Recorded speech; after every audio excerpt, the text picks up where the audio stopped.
In this video, I am going to talk about the nomenclature of propellants. Propellants are a very vital component of aerosols और propellants जो है वो chlorofluorocarbons होते हैं nature में।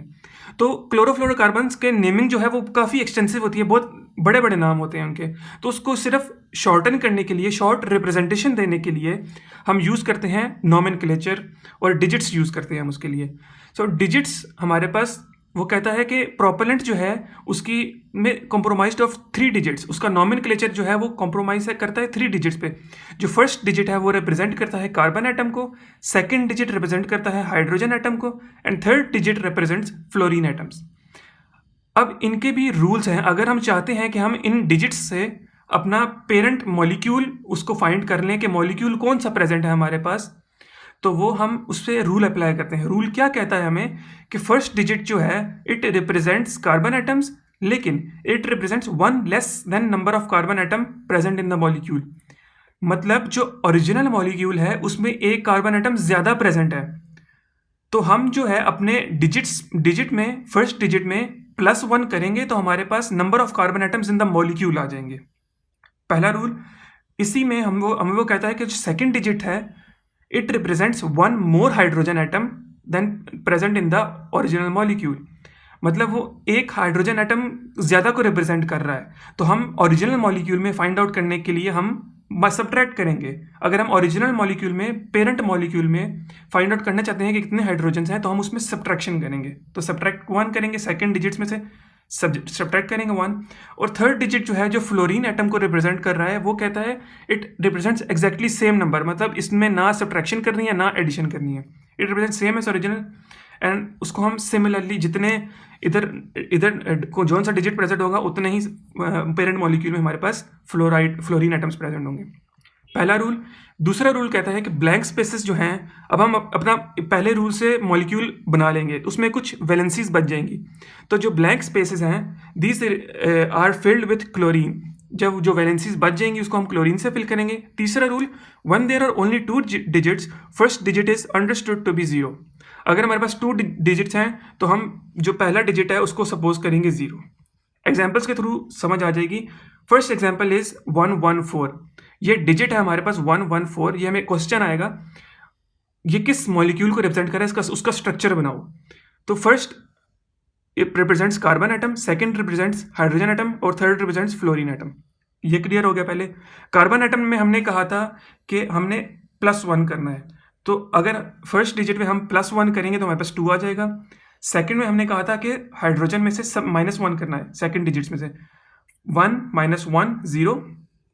Fluorine atoms same लिखते हैं, उसमें ना एडिशन ना सब्ट्रैक्शन, 4 और 4।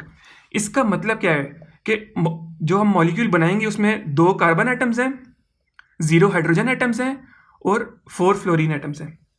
तो हम मॉलिक्यूल बनाएंगे 2 कार्बन एटम्स का।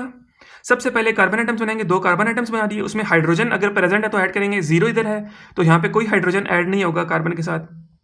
4 फ्लोरीन एटम्स हैं, सो एक हमने इसके साथ ऐड कर दिया, एक इसके साथ, 3 और 4 फ्लोरीन एटम्स ऐड कर दिए। सेकंड रूल क्या था कि जो blank spaces, blank valencies are filled with chlorine.